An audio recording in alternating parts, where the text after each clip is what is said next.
আমার কি বিধবা হওয়ার বয়স হয়েছে? আমার দুইটা বাচ্চা, একটা বাচ্চা মাত্র, বাবা বাবা ডাক শিখছে। এই সন্তান দুইটা নিয়ে আমি কই যাব, কার কাছে যাব? বুকে খেয়াল করি আপনার বুট জুতার পায়ের ছাপ অনেকগুলা। ওকে প্ল্যান করে মারা হয়েছে এবং ওর জীবনটা যতক্ষণ পর্যন্ত না বের হয়েছে ততক্ষণ পর্যন্ত ওর বুকে বুট জুতার গুলিতে ওকে অনেক কষ্ট দিয়ে মারা হয়েছে। আমার দুইটা বেবি আছে, একটা হচ্ছে 3.5 বছর আর একটা 8 মাস। ওর বাবা যখন মারা যায় তখন 7 মাসের ছিল। আমার ছোট মেয়েটা সবে মাত্র আব্বু আব্বু ডাকা শিখছে। ওদের দুই বোনকে অনেক ভালোবাসতো, কিছু হইলে ওর বাবা সহ্য করতে পারতো না। সামান্য যদি একটু কাশি দেয় তাতে আমার সাথে রাগারাগি করতো, তুমি কি দেখাশোনা করো না ঠিকভাবে? মানে প্রাণ ছিল বাবা। ও মারা যাওয়ার 3 দিন আগে রাতের বেলা আমি একটু অসুস্থ হয়ে পড়ি। আমার মেয়েটাও অসুস্থ হয়ে পড়ে, বড় মেয়েটা। তারপর ওর বাবা আমাকে বাসায় দিয়ে গেল, আমার মার বাসা। আমার ওখান থেকে, আমার বাসা থেকে আমার মার বাসা পাশাপাশি, বেশি দূর না। তো ওখানে দিয়ে যাওয়ার পর আমি বলছি তাহলে কিন্তু আমি রাতে এখানে থাকবো না, আমি বাসায় চলে যাব। তো আমি বিকেলে বাসায় চলে যাই। বাসায় চলে যাওয়ার পর আমি ওকে রাতে ফোন করছি। রাতে ফোন করার পরে বলছি যে কী অবস্থা, আমি তো বাসায় চলে আসছি, তুমি তাড়াতাড়ি চলে এসো। তখন ও বলছে যে এখানে তো অনেক ঝামেলা, গোলাগুলি, অনেক সমস্যা, এমন হয়েছে আমি নাও যাইতে পারি, তুমি করো। আম্মু অথবা আমার ছোট ভাইয়ের কথা বলছে, কাউকে নিয়ে রাতে ঘুমায়ও, একা থাইকো না বাসায়। তো আমি রাতে আম্মুকে নিয়ে আসছি বাসায়, নিয়ে এসে আমরা ঘুমাইছি। সকালবেলা ফোন করে আমি ফোন করছি যে তুমি তো তাহলে সকালে আসবা, সারা রাত যেহেতু অফিসে ছিলা, বাইরে কাজে ছিলা, তাহলে তুমি সকালে আসো। বলে না, আমি সকালে আসবো না, একবারে রাতে বাসায় আসবো। এই ঢাকার অবস্থা খুবই খারাপ। আমার ঘরে তখন ছিল না, আমি প্যান ড্রাইভের মাধ্যমে আমি করতাম, ওই টিভি দেখতাম। আমাকে বলতেছে তুমি যত দ্রুত সম্ভব তুমি ডিশ লাগাই ফেলো, কারণ তুমি অন্ধকারের মধ্যে আছো, ঢাকায় কি হইতেছে না হইতেছে তুমি জানতেছো না কিছু। এটা হচ্ছে সকালে ওর সাথে আমার কথা, ঘটনার দিন। আমি যে বলি রাওয়াজ, আমার তো সকাল থেকে মনটা কেমন কেমন যেন করতেছে, তুমি ওখান থেকে সরে আসো। বলে না, এটা আমার কাজ, এটা আমার ডিউটি, এটা করে আমার চলতে হয়। আমি এখান থেকে গেলে কিভাবে হবে, আমার এখানে থাকতে হবে। আমার তো খারাপ লাগতেছে, আমার ভয় লাগতেছে, সকাল থেকে আমার কোনো কাজ হাতে উঠতেছে না, আমার কেমন কেমন যেন লাগতেছে, তুমি চলে আসো, বাসায় চলে আসো।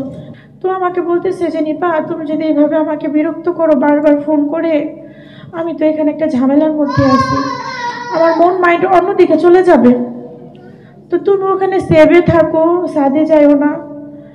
এখন যদি তোমার কিছু হয় আমি কিন্তু এখান দিয়ে এক দৌড় দিয়ে যাইতেও পারবো না, আমি এখানে একটা ঝামেলার মধ্যে আছি।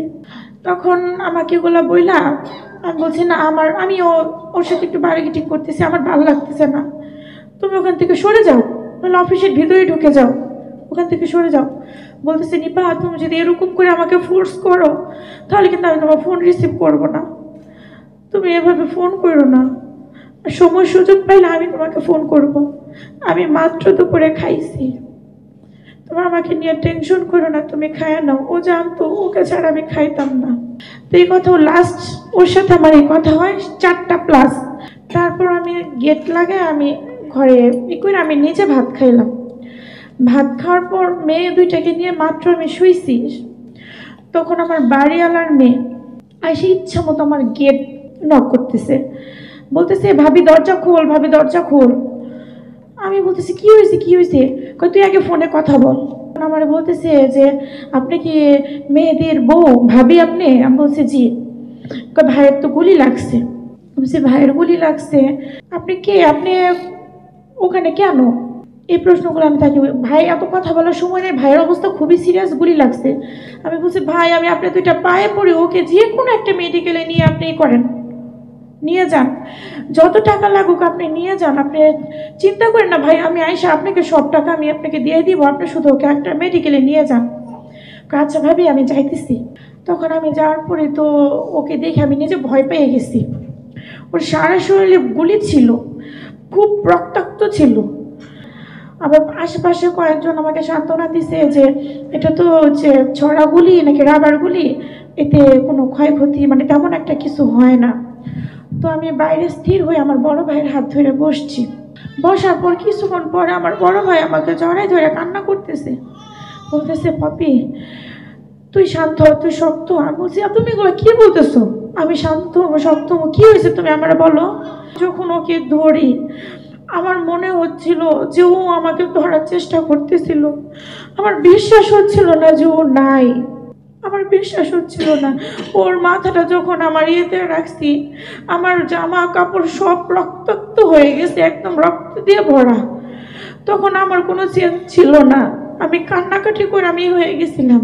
আমার কাছে মনে হচ্ছে যে আমি ওরে ধরছি, মানে ও যে মারা গেছে আমার এরকম মনেই হয় নাই। আমি ওরে যখন জড়াই ধরছি ওই বেডে, তারপর আমার মানে আমি বিশ্বাসও করতে পারতেছিলাম না যে ও নাই আমার জীবনে। আপনারাই বলেন আমার কি বিধবা হওয়ার বয়স হয়েছে? আমার দুইটা বাচ্চা, একটা বাচ্চা মাত্র বাবা বাবা ডাক শিখছে, আরেকটা বাচ্চা বলছে আমার মেয়েকে আমি বলে আসছি তোমার বাবাকে আমি সাথে নিয়ে আসবো, তোমার বাবা তোমার জন্য ফল নিয়ে আসবে। তুমি কিভাবে যাইতে পারো? তুমি আমার সাথে একটু কথা বলো। ও আমার সাথে কোনো কথা বলে নাই। তারপর আমি ওখানে কি হয়েছে না হয়েছে আমি বলতে পারি না, আমার সেন্স ছিল না। ওর বুকে এতটা গুলি ছিল, ছড়া গুলি ছিল, ইভেন এই যে এইদিকে এইদিকে মাথায়। তো তখন বুকে খেয়াল করি যে আপনার বুট জুতার পায়ের ছাপ অনেকগুলা, ওকে প্ল্যান করে মারা হয়েছে। এবং ওর জীবনটা যতক্ষণ পর্যন্ত না বের হয়েছে ততক্ষণ পর্যন্ত ওর বুকে বুট জুতার গুলিতে বুট জুতা আঘাত ফাটছে, ওকে অনেক কষ্ট দিয়ে মারা হয়েছে। আমার বাচ্চাদের কথা একটা বার চিন্তা করলো না। এই অবস্থাটা বাচ্চার বাবা, এই সন্তান দুইটা নিয়ে আমি কই যাব, কার কাছে যাব?